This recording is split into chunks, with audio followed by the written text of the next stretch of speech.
Welcome in to the 411 on Wrestling Podcast. I'm your host, Blake Lovell. With me, once again, is 411 Steve Cook. And we are back here, Steve, with absolutely nothing to talk about in the world of professional wrestling. There's been nothing going on since we last recorded a podcast. Absolutely nothing going on in the world of pro wrestling. You know, this is why I stopped doing wrestling news columns there for a month or so, because there was just nothing going on. And it just keeps going and going and going and going and going. And, whoa, wait a minute. Wait a minute, because all of a sudden last week I read some things online, and I wasn't sure to believe them because, you know, Blake, you can't believe everything you read online. No. You cannot believe everything you read on the internet, if you will. And I heard some names from back in the day. I wasn't sure what to think because, man, some good old stars from Ring of Honor. Remember those Ring of Honor guys, CM Punk, Bryan Danielson? They're popping up again. They weren't bad. I hadn't seen them in a while. Where have they been? Apparently waiting for the right moment because they did. They set the wrestling internet community just into a complete frenzy this past week with everything coming out. Depending on, like you said, you can't believe every single thing you read, but, I mean, I'm of the opinion that at some point when you have this stuff come out, if I am AEW, you look at this as sort of one of those things where if I know this isn't a possibility, yes, you'll take the buzz from it, but it's like I would be shutting this down quickly because now you've had, like you said, like we've been doing this for a week now. Like this is just building and building and building, and like ticket sales are going up and all this other stuff. And the most notable thing is that CM Punk is not, because CM Punk always shoots these things down. Right. Always. It seems like anytime somebody announces a surprise on television, CM Punk be right out there say, "It isn't me." It's not me. It's not me. No. He's like out there like Shaggy, like, "It isn't me." Well, he's playing it up. Yeah, like he's actually playing it up. Like on his, what was it, Instagram, I think. Like he did the, was it the Chicago Bulls, the Alan Parsons project? Yes. Yeah, like it's just like, yes. I mean, at that point, like, I mean, if we look at it from a logistical standpoint, right? If we're talking about CM Punk going to AEW, and we'll get to Bryan in a second, because I think there's a lot that goes into it. There's a lot to unpack with both these guys. A lot. But if you're going to do this, obviously, the time to do it was not during the pandemic when you had very few people in the crowd. The time to do it was knowing that you're about to run all out in about a month, or in a couple weeks, or a month and a half, maybe, I guess, at this point, in Chicago. And so, like, that's why I think at this point, like, had this come out, I don't know, in March, I would have been more like, okay. But it's like now with everything, and you know, we always do this with any reports. I mean, we're not just talking CM Punk and Daniel Bryan, but like we try to connect the dots. Like we become sleuths, all of us. Like we are amateur sleuths trying to figure out, okay, what do I need to read into? Is there a word? Is there like an action? Is there something that we can read into to say, whoops, there it is. That's what's telling us what's going to happen. With this, I just feel like it's, like I said, I get if maybe on one hand AEW's like, all right, we'll take all the attention, but this is where if this isn't happening, like you set yourself up for the ultimate letdown, and I don't think you want to go there. So to me, absolutely, because they have not denied any of this, and Tony Khan, as we know, Steve, very active on Twitter. He's not afraid to come out and say stuff. Yes. So because he hasn't said anything, I don't know. I think there's legs to this, and now I think it's just a matter of seeing how everything unfolds. See, that's another conspiracy theory. I like the theory, honestly. I've heard this theory from a couple people, and I like the theory that somebody from WWE leaked this out. That somebody from WWE told these folks that, oh, well, CM Punk is going to be in AEW on this date, you know, Bryan Danielson on this date. Because if it doesn't happen, if CM Punk does not show up at All Out, if Bryan doesn't show up in Arthur Ashe Stadium, AEW looks like jackasses. It makes it look bad because we're all expecting them to be there, and when they're not, it's like, oh my God, these once again they failed to deliver on surprise. Oh my God, so well, it's crazy. I'm with you on that because just think about the setting. Like in your mind, imagine. We've been talking, like, and we're like, we were doing this podcast here several days after all this has gone down. There have been probably hundreds of podcasts and hundreds of people like doing this on various platforms now, talking about these rumors, and it is everywhere. And like to think, put yourself at All Out, and it's getting to the main event or whatever. I mean, I assume my guess is surely we're going to get Hangman and Omega, like for the title, and That's gonna be main event, yeah. right. And you assume that's the situation. Man, I feel bad for Hangman actually. See, and that's what I was going to say, Yeah, right? I feel bad for Hangman in this scenario because oh my gosh, because we all know that it's gonna be best for this particular situation to have Kenny Omega as the AEW World Champion because we all know, especially, and I know PWG fans, you'll tell me that, and I've seen the match between Bryan Danielson and Kenny Omega, but that's before he was Kenny, by God, Omega. So calm your nuts down, okay? Yeah. That's a different animal, my friends.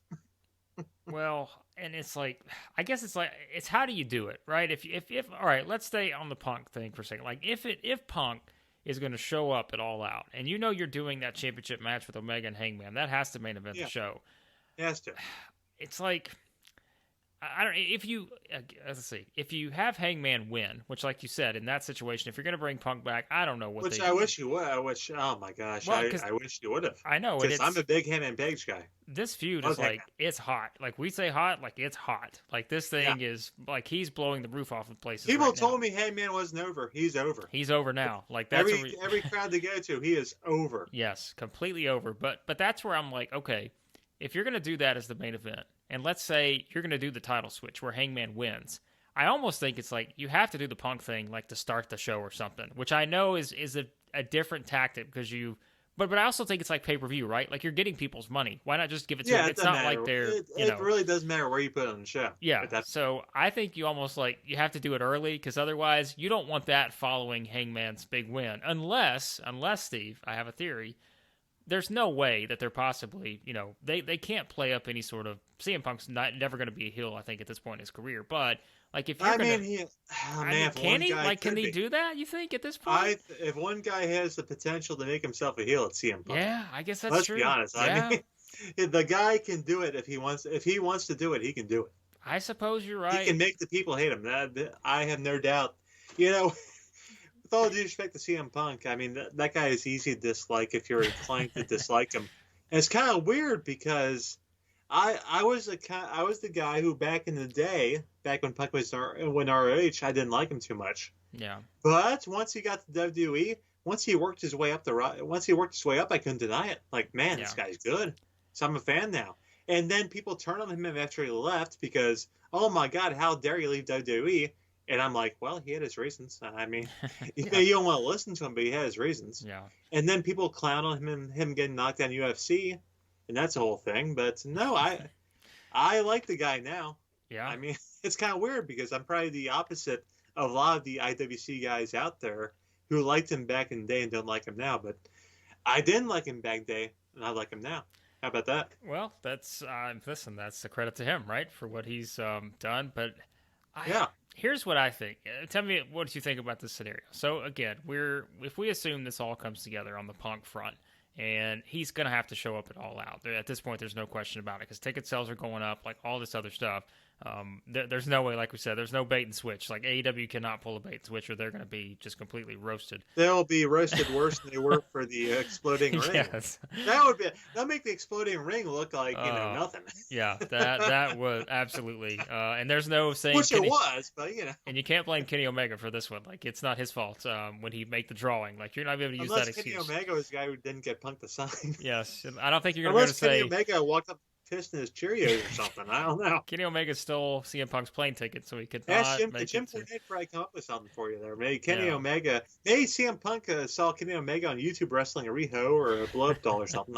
Ask Jim Cornette. He'll come up with an excuse for it. Oh boy, I'm sure. But let's say here's what I think scenario wise. I think this is probably because, like I said, I don't love the idea, if you're going to bring him in, I don't love him overshadowing the Hangman thing. If, again, there is a title change. But if there's not a title change, it's obvious. Like, Omega wins, you bring Punk out, you're set. But if you're going to have Hangman win, I think the best way probably to do it is maybe like on the buy-in. I'm not saying you bring Punk out, but maybe you start to tease something a little bit. Like, you sort of do that, and then let's say he opens the show. Then I think immediately, if you open the show with Punk and you see all these people that, I mean, AEW fans, we're like, people are going to buy the pay-per-view if they want to buy the pay-per-view. But let's say right off the bat, 5 minutes in, Punk is there. Well, that's going to lead to a lot more people all of a sudden buying the pay-per-view. And they're like, well, maybe even all though of a sudden hopping on BR Live. Like, yeah, right? Like so I think that's maybe the way to do it because, again, I just don't. And I'm not saying this like as a we know like we've had this discussion before. Everybody's talked about the AEW roster and bringing in all these guys and the roster's huge. We get it, but this is not a situation where like you're going to turn down bringing in CM Punk or Daniel good Bryan. Lord, yeah. I mean, there's no excuse, And as much as I love Colt Cabana, I'm a big Colt guy. Do we know what the situation is with Punk and Colt right now? Do we know that situation? Has there been any updates since the lawsuit and all that stuff that went down? On the podcast, Colt has not really ever. I don't think he's really mentioned him by name. He's just kind of mentioned, the situation, and just really in passing. I don't think it's been anything that he's just completely wanted to discuss. So that is an interesting dynamic. And I like Colt. And I do too. At the same time, I don't think that's a deal breaker for AEW. I don't know how Colt would feel about it, but at the same time, it's money. Yeah. That is money you can't turn down. And I would be remiss if I didn't point out that there would be an obvious issue between the Hangman M. Page and CM Punk. A pretty obvious one, am I right? There would be an issue between those two men that we've seen in the past in ROH and TNA and WWE and everywhere else. Yeah, so that's an easy feud to book. I think the Punk one, like I said, I feel like it's just sort of it has to be at this point. Like you just feel like it has to be. They have to come up with something that's going to, because if we compare the two, right? Let's say CM Punk, Daniel Bryan. Like I don't like what does CM Punk's schedule look like? Like do you see him coming back and just like every week with this guy's there like I'm not saying he wrestles a match every week because I think AEW's done a good job of not having everyone wrestle every single week because they have the roster. There's only so much time there. Yeah. So I'm just curious because that's the difference, right? Between Punk and Bryan is that Punk has been off since what, 2013? Is that right? 14. 14. The Royal Rumble. That's 2014 would have been his last wrestling appearance. And to answer that question, and I know I've seen some people out there wondering how motivated Punk would be. At one time, CM Punk was as obsessed with wrestling as anybody. Yeah. Any of us, more than any of us, to be honest with you, because the guy got in the ring. Let's be honest. Yeah. He got in the ring, did stuff, and then he fell out of love with it. WWE, it does that to people. We've seen it, where people get. I mean, to go back to Jim Cornette. All those OVW guys he brought up that were in love with wrestling, they went to WWE, and it's like, oh my God, and they're all out of business now because WWE made them hate wrestling, and CM Punk was kind of in that boat. Yeah, I do think that Punk is the kind of guy that wants to have a legacy. I think. Then he seems like the kind of guy me wants to have a legacy. Wants to be remembered as a great professional wrestler. And I think that this might be like the first dance / last dance. Yeah. This might be his last run to really make a mark for himself. And I think he'll be motivated. I think he'd be ready to go. And I don't think he would sign on dotted line unless he was ready. I don't think he's out there to take the money. I think if he signs to AEW, he wants to go and to make a new impact for himself and become one of the greatest wrestlers. All that stuff. Well, he's ready to go. I mean, he's got the roster to do it, as we've talked about before. Like it's just their roster is just loaded. There's so many people you can see him working with, and that's where anybody. And like that's where the Daniel Bryan. Like if we transition to Daniel Bryan. Before we transition Daniel Bryan, we have to address the elephant in the room. What song does he come out to? That's exactly. I was going to ask you that. Like, that's the question. Is, I mean, I don't know what I want him to come out to because I think that's a bigger thing. There are a lot of great choices. The Cult of Personality. Good taste in entrance music. Yeah, like the Cult of Personality. When I don't know if it's like I think I love that. Like I loved the song before he started coming out to it, right? But it's like, does that? I feel like I don't know if it's going to be that because I just think it's going to have to be probably something but I don't know, like it would fit, right? It's like he makes his comeback, and it's like that song would fit perfectly. I mean, it would fit. And then there's the argument for, back in the day, he came out to the AFI. Yes, yep. That would be a great nod to the past. Yeah. But then, he posts the Bulls theme, and that would be a great choice too.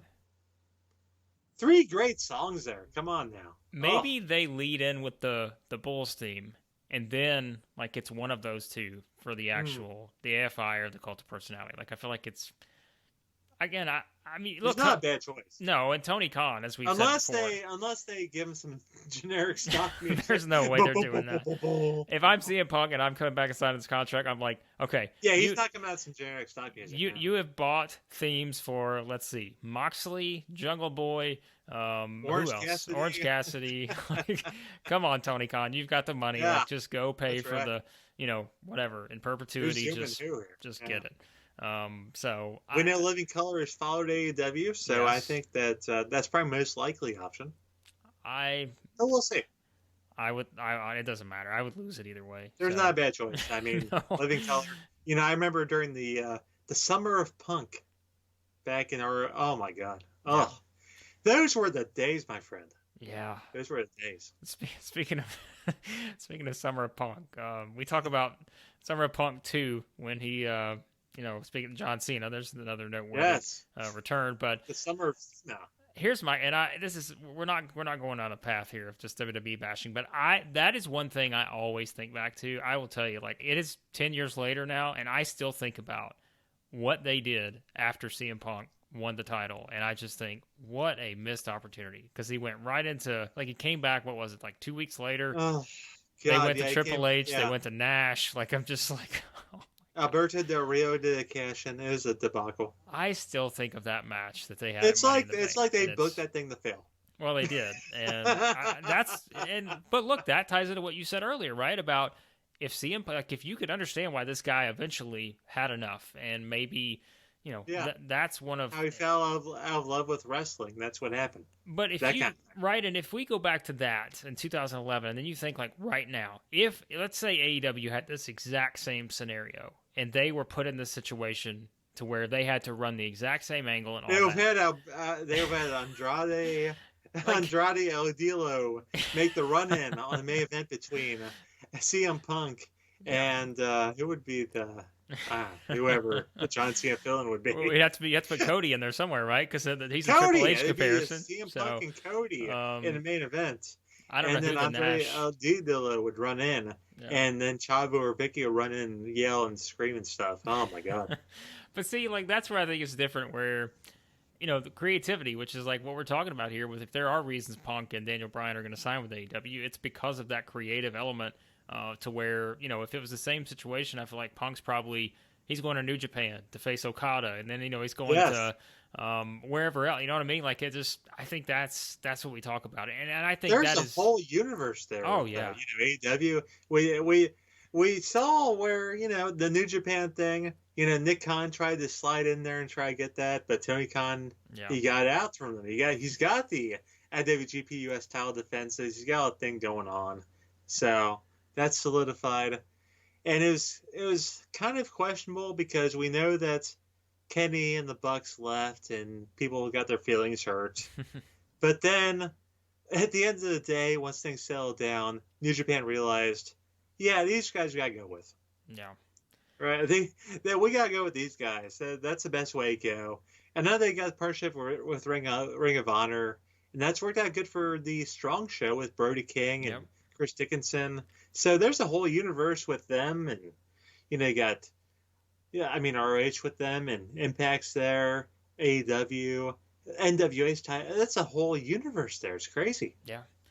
Well, it's not like nothing we've seen before. It's not. And not in this era.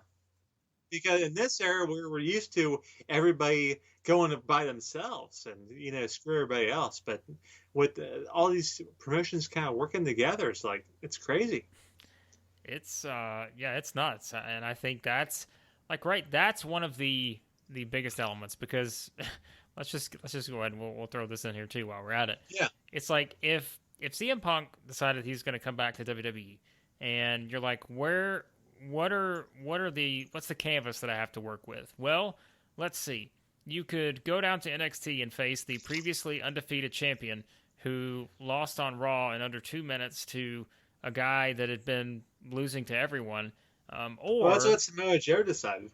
Well, exactly right.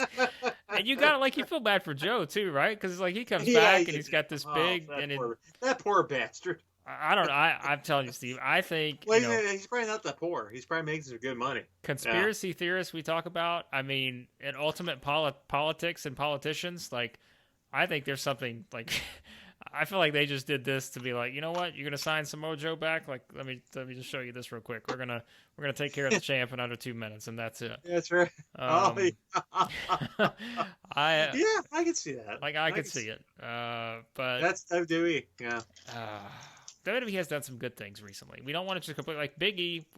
He wins Money in the Bank. Great. But I hate that. I hate the Money in the Bank gimmick. Well, I know. I hate it. I hate it. It's terrible. It's awful. Well, I know, Steve. You're going to tell me Nikki Cross. That's where I was about to go bullshit to. Too. Come on now. That's bullshit too. I knew what you thought of that. I didn't even have to ask you. It's bullshit, yeah. Well, what I hated was, Charlotte and Rhea had such a great match. Like we said going into it, there was no reason for that. Just a terrible storyline. There was no reason for them to have. You know what? I mean, it's one of those things. The whole thing with Charlotte and Rhea. If you didn't watch Raw, yeah. As long as you don't watch Raw and see the bullshit storyline that they're trying to work through is complete nonsense. If you just watch the matches on pay-per-view, it's good. Terrific. Yeah. Right? It's good shit because they're good wrestlers. They have good matches. Duh. Yeah. But as long as you ignore all that bullshit, then yeah, we're good. But then we got and then they come back the next night. Let's have a rematch because I don't know why they did a rematch, but they had the rematch. They have Nikki Cross cash in. Oh god. Yeah. I don't mean to be dismissive of Nikki ASH. Fine, whatever. I mean, she got a gimmick. I guess she got over somebody. I don't know. Yeah. It's bullshit. I'm sorry. Well, I'm sorry. I apologize to all of y'all who like Nikki Cross, Nikki Ash, and all that stuff, and thought that was a good piece of business. But I didn't buy it. I'm sorry. I'm happy for her. I'm not happy for what they're probably going to do with it. I'll say that. I don't have confidence. That's the issue. But I mean, and like we said, I guess Rhea's gonna be Rhea's babyface now. No. Good Lord, I had no idea how to try to classify Rhea. As much as I am a big Rhea Ripley fan, but I have no idea what her character is. I have no idea if she's a babyface or I have no idea what's going on there. I don't know. I think you said no idea. If you just let Rhea Ripley wrestle and don't do anything else with her, she would be 100 times more over than. Or I don't mean over. I mean she would. Or at least have a direction. Yes, she would be in a better position. Yeah. Some kind of a direction. They have no direction for her. They just keep shooting her in 15,000 different ways. Well, speaking of 15,000, they don't know what they're doing with her. They shoot her in 15,000 different ways. They don't know what they're doing. If they shoot her in one way, then yeah. If they give her a direction, and set her on that direction, it would work. But no, they shoot her in 10,000 different ways, and it's. I don't know. I don't know what to make of it. Well, I'll blame myself for sending us in 15,000 directions. I knew when I just couldn't hold off the Karrion Kross thing anymore, and that led us down a rabbit hole. Well, I mean, I'm happy we're talking about Rhea Ripley. I'm talking about Karrion Kross because as far as Karrion Kross goes, I mean, and Karrion Kross is one of those. That's a hot topic too because he's been the dominant NXT champion for a while now. And they send him the Raw, and he jobs to Jeff Hardy in under 2 minutes. Oh. And Jeff Hardy's been jobbing the frickin' Jinder Mahal sidekicks. What are we doing here? What is this? Well, Jeff Hardy. I can hand Jeff Hardy because he deserves better than jobbing the Jinder Mahal sidekicks, right? Yeah. Just watch the pay-per-views. There you go. That's the problem solved. Just watch the pay-per-views. Definitely does. I mean, Jeff should not be jobbing a main event to Jinder Mahal sidekicks, but that's what we're doing here in 2021. Because I guess we're mad at Jeff because Matt went to AEW. Is that what that is? I mean, I don't know what's going on. At least he got We're his... mad at people, and then we're not mad at people. Like, oh my god. I don't know. Can we decide who we're mad at? Well, they're probably going to be mad at Daniel Bryan if he does, in fact, wind up signing with AEW. Yeah. That'd be my guess. He will be removed from everything, and he will not be discussed on TV at all. So, that's fine. They don't need it. That's probably better for him. Well, and that's where we talk about. Like, we mentioned the New Japan, all this, like, this tie-in. I feel like this is, and the creative stuff, as we said.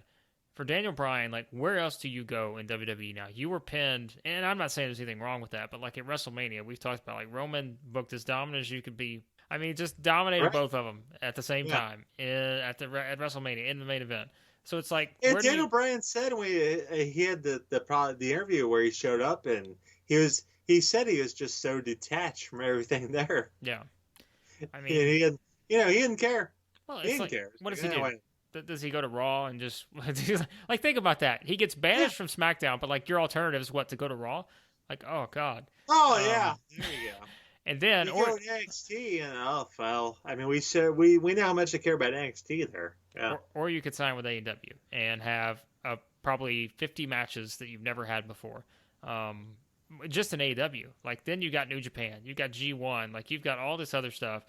I just think that it's, and again, we're saying all this, like, all this is reportedly, but as we said from the start, we're not hearing anything to deny it, and sometimes that tells you what you need to know. So, I think the Daniel Bryan situation is so fascinating because this is a guy where we talk about the differences with Punk. Punk's been off for 7.5 years. Daniel Bryan has been, he had his, like, he was on, off, like, we know there were injuries and all this stuff, and he came back, but like, when he came back, he was on, right? Yeah. And that's where I think still one of the best workers in the game. Yeah. And that's where, like, I look at it and I'm like, okay, this just makes too much sense for him. If you're gonna make this move, it just makes too much sense, I think, to go to AEW. And we, I mean, there's the whole thing. I guess there's the whole thing on Total Bellas where we found out that Daniel Bryan signed with WWE because Brie asked him to. Yeah. Brie wanted him to do it. Yeah. But now they have a baby, and Brie doesn't want to be on TV so much. Brie wants to try to raise that kid properly off of television. So there you go. Now is the opportunity for Daniel Bryan to go off and try to achieve his wrestling dreams, right? You think Zelina Vega told Malachi Black to sign with AEW? Oh, good God! Knowing that what's happening to her since she recently... How's that going? How's her? Okay, she got jobbed out in 2 minutes her first match to Liv Morgan. She got hypnotized in the main event. What happened on Friday with her? Well, she lost to Toni Storm, didn't she? Was that Toni Storm? Was that her debut, or was that someone else? Her big debut. Yeah, okay. I'm a Toni Storm fan. We talked about this. I think that. Oh, and then Zelina, like I said, she got the Alexa Bliss treatment in the ladder match where she got. Oh God. Oh, that's terrible. That whole match was terrible, actually. Oh, man. I'm sorry. I'm sure some people really liked it, but that is a crazy situation to think that Zelina came back. I'm like, look at what has happened to her. Like, she has just been completely... Yeah, they made her unimportant right away. Like, within a month. Yeah, and they'll try, and I'm sure Zelina will try to talk her way out of it, but no, you're nothing. You just said it. She's getting paid, so I'd say good for her. I think Zelina put the feelers out there for a wrestler union or whatever she's trying. I don't know. Maybe she doesn't know what she's trying to. I don't know. Well, I feel like in hindsight, there's nothing there. In hindsight, knowing that Andrade, like the move, I feel like it's like, couldn't we have just made a way for her to just get to AEW and work with Andrade again? Because that was a good pairing. Like that worked. So I do think Chavo is better for him than Vicky. What about Chavo? Chavo returning in 2021. AEW's just they got a list. I'm telling you, Tony Khan. Chavo. I have a soft spot for Chavito. Yeah. He trained the Glow Girls, the Netflix Glow Girls. Let's get that straight. He's worked on Young Rock too, I think. Yeah. He can get people working, so I think he's a good guy for them to have. Yeah. Old Kerwin White back in the fold, 2021. You think we'll see that at some point on our retro review? He's a good worker. Yeah. Chavo's a good wrestler, good worker. Did not have the charisma, of Eddie. We all know that. But the guy can work. He Yeah. can teach guys. He can teach people how it works. So he's a good guy to have. Yeah. No, I agree with that, and so that's a different dynamic. But I mean, the Bryan thing too. Here's what I wonder. Like we're just talking about Daniel Bryan and CM Punk. Like if you can't bring them in at the same time, can you? No, no, Because you then gotta I spread think that out. you dilute one or the other.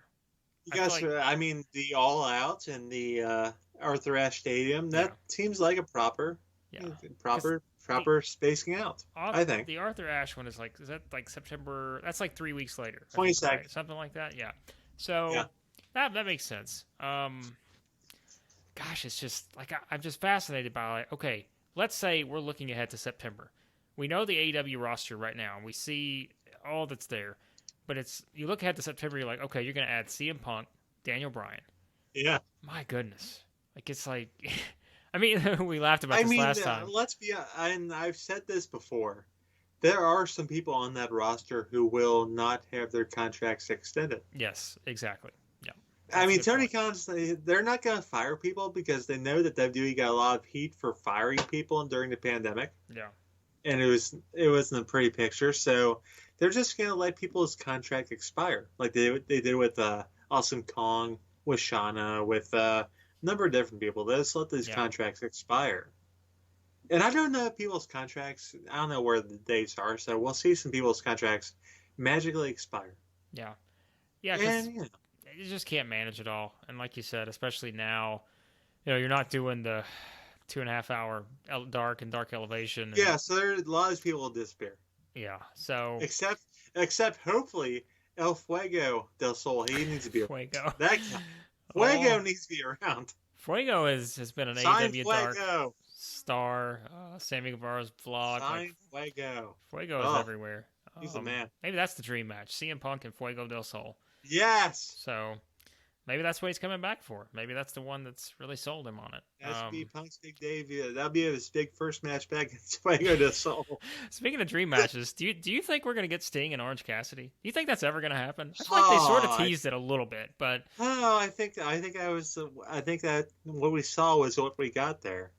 But man, that was good. I can't say I'd be shocked if they do Sting and Orange Cassidy at some point. I feel like Tony You know, Khan I was has a I list. was talking to a friend about this, and I wondered like either Sting completely rolled his eyes when he heard this pitched with Orange Cassidy, or he was wondering like, well, fuck, why didn't they do this a few years ago when I was getting my ass buckle bombed by Seth Rollins? Like, what the fuck? Yeah, yeah. I mean, wouldn't that have been like, why was Seth Rollins buckle bombing Sting? Like, what are we doing here? I don't know. WWE is supposed to run a tight ship. They're supposed to be safer, and they're out here buckle bombing senior citizens. Like, what were you doing? Making them crippled. Like, where you? What the hell? What's the direction for Sting at All Out? Is there anything right now? We think. Because if not, I am serious when I think that I know, like Tony Khan, we have seen this. I think he's going to do Sting and Orange Cassidy. He may even do it All Out. I don't know. I'm not even joking. Maybe. Like, I would love to see it. And I mean, that first glimpse is pretty great too. So, Orange Cassidy took care of the Blade. Yeah, that's true.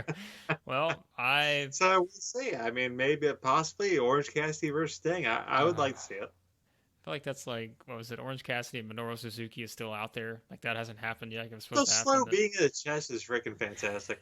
That was great. Oh boy. Well, look. Daniel Bryan's got a couple more opponents there in Punk. Like they could see Punk versus Sting. What do you think about like that? That's Punk versus Sting, Bryan versus Sting, Bryan versus Cassidy. That absolutely has. We gotta see Bryan versus Cassidy. That has to happen. I'm trying to think of the best opponents for both. Like right off the bat. I mean, I think it's like the Omega thing. I think that factors into. I do think Punk versus Page. That has a lot of spread. That has to happen. I think like really you could pick anyone, right? Like we could pick. There's a lot of people we could probably pick and be like, oh yeah, that makes sense. Like throw Ricky Starks in there with one of them. Throw Ricky Starks. Absolutely. Yeah. There's just Bryan so many guys with the Ricky Starks. Yeah, like I feel like CM Punk, Malachi Black. That's got to be something they go to eventually. Yeah. That's a big one, I think. Like we said, Omega probably in there with one of them at some point.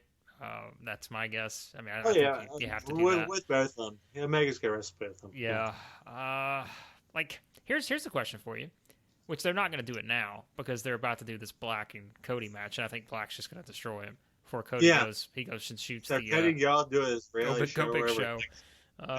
Do you think there's a scenario where Cody comes back like in a heel role? Like this is like the Triple H stuff we're tying in here, but you see like Cody versus Punk or Cody versus Bryan. Eventually, I think they do that eventually. Who else is there? I'm pulling up the AEW roster because I'm like, there's got to be some people I'm forgetting. What about Christian Cage? What do you think he's thinking right now? Like, I have nothing against Cage Christian. Is lost but... in the shuffle is what he is. Oh, I just thought like Miro. Oh, that's an obvious one, right? Like, Miro could face both of them easily. Yeah. Christian Cage lost in the shuffle, but Miro could face both of them easily. I mean, I guess if you wanted to elevate Andrade, you could do that too with both of them. Sure. I don't think Bryan and Andrade maybe they did actually. I was thinking of that too. I don't know if they did or not. A lot of those matches kind of flow together. Well, one thing we do know is I don't think it's going to be Jericho because Jericho has his own match coming up, Steve. Jericho's that segue. Yeah. He's got a big match coming up against someone we never thought we'd see. Yeah, Nick fucking Gage. We say that on GCW champion, right? Can I say Nick fucking Gage here? You can say that. We can't say Nick freaking Gage. We can say Nick fucking Gage. Yeah. Oh my God. Are you kidding me? It's crazy. And Nick fucking Gage is getting some run on national TV now. Oh, it's how much how crazy I went when I went for during that promo for MJF when he announced he's gonna face Nick Gage. Oh my God. Oh. MDK all day, motherfucker. That's right. That's creative, though. Like, I love that. Like, this is what we like. Those are the kind of things you set up with this Labors of Jericho thing, where I think there's some crazy shit going on. Yeah. Yeah, and it's like if they're gonna bring in Gage, who the hell else are they gonna like? Who else they got? It's this one of man those robbed a bank without a mask. Even though he wore a bandana his whole life, he did not wear the bandana when he robbed the bank. MJF, can I just say this? MJF is just, I don't even know what we've done to deserve this guy, but to still think that he is the age that he is. Chef's kiss. Just an absolute master on the mic. By the way, I just forgot, Eddie Kingston is one too. Like Punk and Kingston, Bryan and Kingston. Oh my gosh. Those guys have to go off back and forth. But MJF, as I've said before, is this generation's Roddy Piper. Oh, he is something. He is. He is the rightful heir to the Hot Rod, the Roddy Scott, rather. That is MJF right now. Incredible. He's just crazy. He doesn't have to wrestle. He gets heat. No, he does. He has to wrestle eventually. After Jericho goes through the 5 labors, and Nick fucking Gage, my God, this guy. We've talked about him before. I know he's been through a thing. He robbed the bank. He's done a lot of stuff. He's a crazy, psychopathic, deathmatch wrestler. Oh my, And I know a lot of people out there, a lot of the fans out there shilling death matches and like, oh my God, I'm so above watching deathmatch wrestling. But you watch Raw. Come on now. If you watch Raw, are you really above deathmatch wrestling? Come on now. Do you think you're going to see the emotion you saw after Matt Cardona won the GCW heavyweight title after any match anywhere else? Probably not. Matt Cardona, the new king of the death matches. Yes, I love it. It's fantastic. Wrestling is just so weird, right? GCW. I mean, whoever books that show, Brett Lauderdale. Yeah. They need to be booking NXT because Triple H has been outsmarted every halfway here because his champion got jobbed out of Jeff Hardy. You should have had Matt Cardona come in and win the NXT title, and then you don't have to worry about that. So that's Triple H's return. Oh God. I'm looking down the AEW roster here, and I'm just like, I'm salivating because there are multiple. Like, think about the entire Death Triangle with Punk and Bryan. Like, any of those three. Like, any of them. It doesn't even matter which one you pick. Any of those three. It doesn't matter. Yeah. Sammy Guevara. There's another one. Like, him versus either one of them. Yeah. God, it's just like Wardlow. Wardlow can work with anyone, who we said before. Like, put Wardlow in there with any of them. Oh, put Jungle Boy in there with them. Yeah. Oh, yeah, Jungle Boy. I forgot about him. But, Steve, there's one hanging out there. Yeah, Darby Allin. There's one. Oh, God. How about this one? He said he wanted to have another match. The rematch. Daniel Bryan, Mark Henry. Yes! I would definitely do that. And then there's Moxley, right? That'd be a great retirement match for Mark Henry, honestly. It would. Yeah. But no, wait a minute. We're saving the Mark Henry one for whenever John Cena joins AEW, so we can have bring back the salmon suit. Oh, man, yeah. Oh, yeah. Oh, got a lot left in the tank. Oh, yeah. One of the greatest promo segments of that era. Great era. Yeah. I love that Chavo is now. I'm looking at the AEW roster. He is officially on the AEW roster. So, well, he's just an advisor for Andrade. Yeah, well, he's on the roster, and I guess you could do Bryan and Punk against the Young Bucks at some point too, if you wanted. So, man, there's just. Well, we don't know if they get along. That could be another issue. We know if they're on the same page. We don't know. Well, and I feel like that is something. You mentioned it with the Colt Cabana thing earlier. That's a different scenario, just based on. There you go. That'd be an easy match with Punk and Colt. Yeah. If they're actually not, if they can work together. Yeah. Which I think Colt's an easygoing guy. So. There is just, my goodness, there are so many ways they can go with this, with these two. It's gonna be good. It's fascinating. Yeah, it is. I think you just look at it, and here's the question I've been waiting now, Steve, 40 minutes to pose to you, because I have been thinking about this, and probably a year ago, I would have thought, why am I spending my time, wasting my time on this? But now I am legitimately want to ask this question. Do you think if Punk and Bryan join AEW, there is a scenario where we start to see Dynamite within the next 6 months beat Raw in the ratings? And I guess it's kind of close in the demo round. Well, they've beaten him in the demo a couple times, I think, now. The demo, yes. Right. But viewership, I'd say they're still, what? It's not half, but it's, I don't know, like maybe AEW's most recent rating, I think, was 1.1 million viewers. Raw, I think, got like 1.8 for the post Money in the Bank one. So, like, that's a gap, but it's not, It's not that big a gap. But again, remember, we're talking about before Punk and Bryan with AEW at 1.1 million. So, after them, that's where I think is going to be so intriguing to see. It's tough to say, and I will say that, a lot of people have talked to me about this, and they wonder, how many new people can Punk and Bryan draw in? And I will say, from my personal experience, from back in the day, as an 8-year-old wrestling fan, we're going to go way back in Time Machine here, folks, so bear with me. When I started paying attention to WCW, because I knew that, my local channel 64 had Superstars and Wrestling Challenge on 10, 11 o'clock. I watched that for 2 hours. And usually 12 o'clock, WCW Worldwide came on. And by that time, it's like, that's enough wrestling. And, WCW, their television at that point, it wasn't quite as good as WWF's. But there was one point where I saw Jake the Snake Roberts come on to WCW television. And I was like, wait a minute. Jake the Snake Roberts is on WCW? Wait, I gotta see this. Like, what the hell's going on here? Like, what? Hold on. And I was 8 years old, and Jake the Snake was one of my favorite wrestlers. And, he tapped out in WrestleMania 8, and I hadn't seen him for a while. He came out in WCW like, what the hell? What's going on here? Yeah. Well, Jake, I gotta watch this show. And you know what? Maybe I know WWE appeals to kids, and maybe they're kids watching wrestling. I don't know, because I don't think they read my columns. But I'm just saying that maybe some people out there are looking and like, hold on, Brian Danielson's on AEW this show, or CM Punk's on this show. Hold on, what's going on here? I need to see this. Because that's why I was with WCW back in 1992. Is all I'm saying. So let's do a quick comparison here. All right, so on now the Jake the Snake comparison isn't great because Jake Snake's WCW run was kind of shit. Yeah, that's true.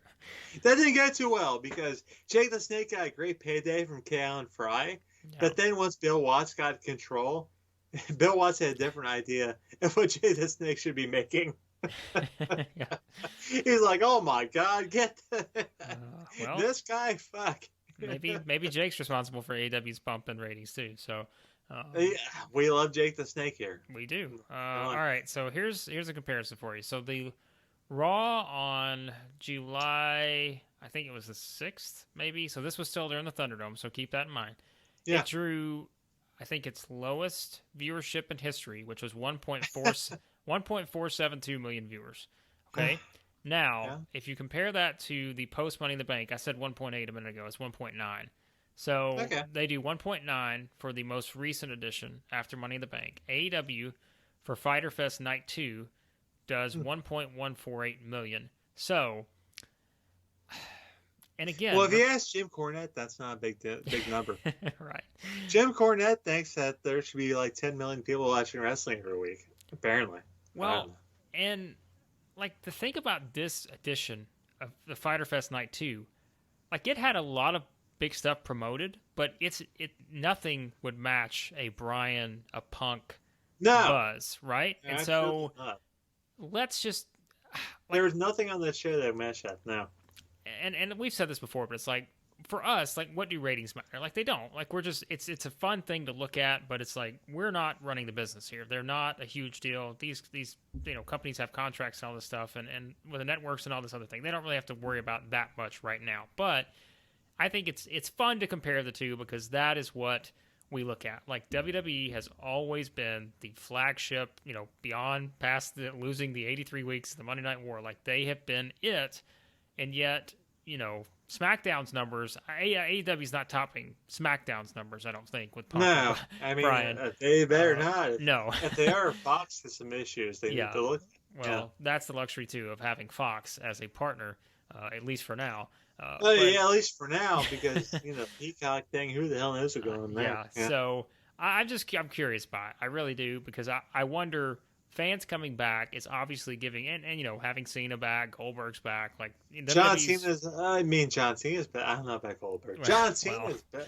I like John Cena. Yeah, his contribution is pretty good. So having Cena back is going to be significant, I think, on this road to SummerSlam. But I do think it's an interesting question. Let's say WWE gets back in that lull after Cena goes, away again after SummerSlam. Yeah. They get back into that, sort of lull, even with fans They back. got to wait till Rocket Survivor Series, apparently. Right. Yes, so how about that? There's a lull there, yeah. I mean, it can't be that surprising, right? Like, I think we all knew in the back of our mind, if they could make it happen, it was going to be Reigns and Rock at WrestleMania next year. And I feel like that's the direction they're probably going. They better make it. Yeah. They better make it. Now's the time, because you can't drag that out another year. Like, I think you got to do that now. Got to do a bloodline blow off, yeah. Yeah, so, I mean, I think that's the only way to do it, but... That's the only way you can... That's the only main event for WrestleMania at this point I can think of. Here's a question for you. In that scenario, we know Reigns is beating... He's winning. Reigns is winning, no doubt. But here's what I think you do. Rock could put him over, yeah. I think you do that. You have Reigns win. Maybe you get some shenanigans after the match. Rock hits a rock bottom.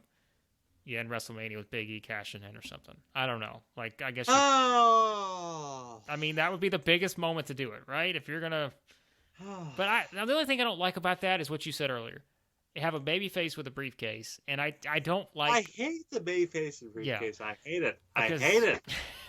It just makes them look like a fluke, and I don't think you want to do that with Big E and Reigns. I've heard people mention that, but as much as I would be say, okay, that's the biggest moment for Big E on the biggest stage, I just don't think you can do it with a baby face. You can't, I mean, you have to let that moment stand for what it is. If it is Roman Reigns beating The Rock. Yeah. And Big E cashing in will make Big E look like I think the internet would pop. Like, oh my God, a Big E cashed in, oh my God.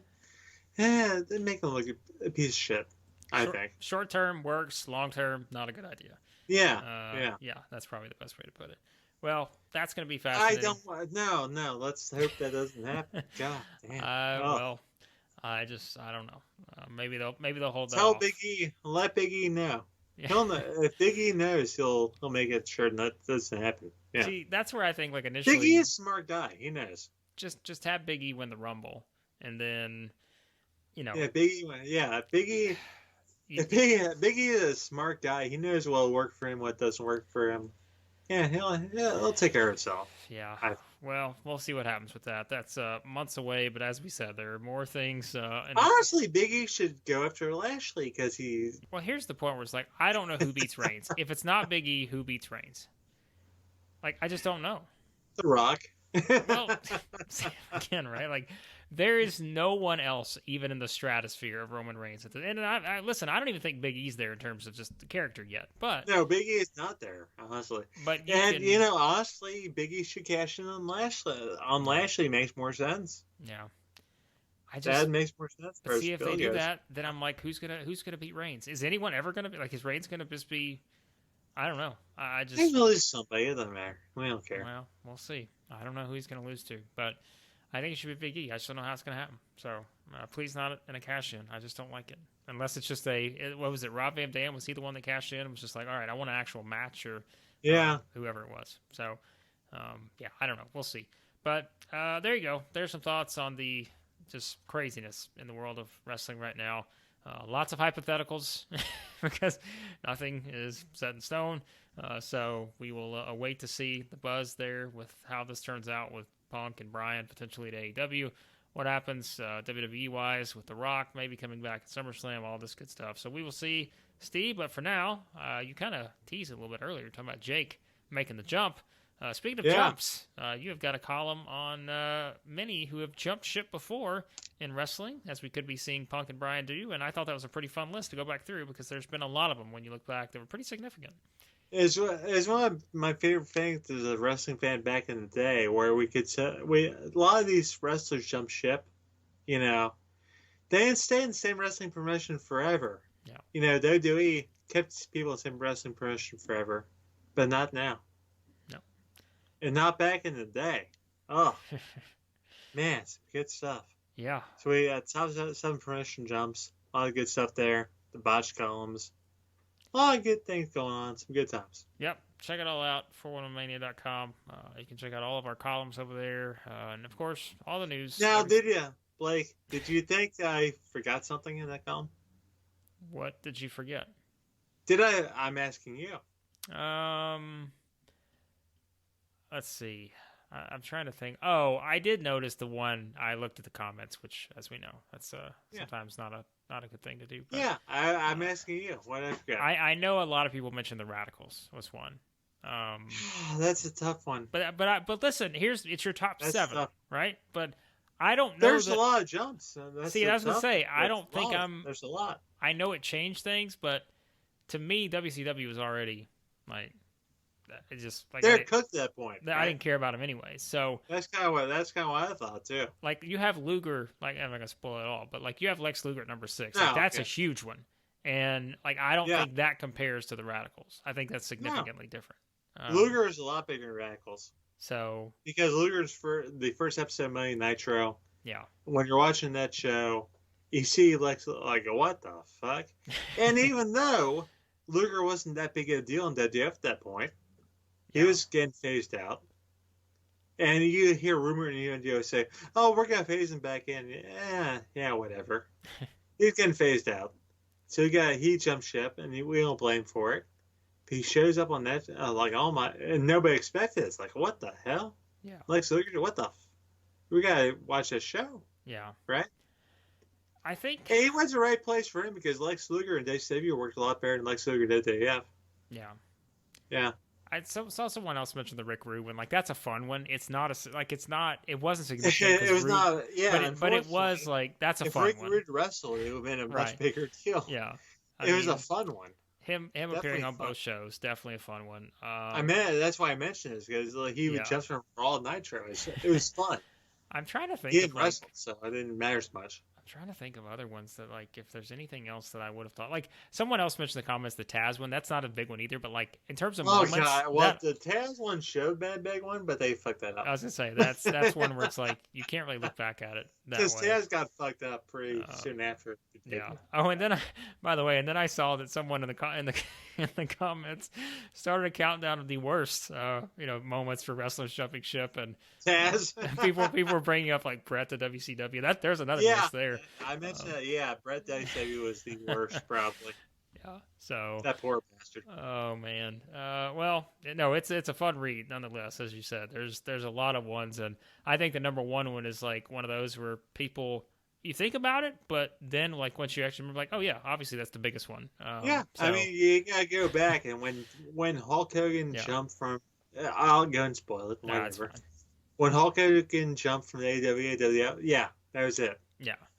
Once Vince found his ultimate superhero to carry the national expansion is Hulk Hogan, that is the right choice at the right time, and bam, done. The territory days, man. I wish. Well, I guess listen, we're almost like, I feel like we're sort of back in it sometimes with the AEW stuff, but it's. I wish the Ric Flair thing went better. Yeah, I wish it went as well as Ric Flair thought it went. Yeah. Ric Flair thought it was the best years of his career. I don't think it was. I wish it was. Yeah, well, it's true. No, he thinks it was pretty great. I got, probably based on who's paying him at the time. I don't know. But, yeah. Well, if you want to go back and watch some of that stuff, I'm at least happy now that Peacock has like added in. They've added in like a lot of the Wrestling Challenge, like Superstars, Prime Time's on there now. Those are always fun sometimes to go back and just randomly watch. So I'll give them props for that. There's all that on there. So they're getting it on there eventually. Yeah, it's getting there. So the interface is still the worst I've ever used on any streaming platform. It's awful. At least they're getting the content. It's bad. It is bad. Well, check that out. Listen, James, what's your wife doing? Oh, that's shit coming up. Oh boy. Top 7 wrestlers jumping ship. Check it out. 411mania.com. Everything else is there, and be sure to subscribe to the podcast.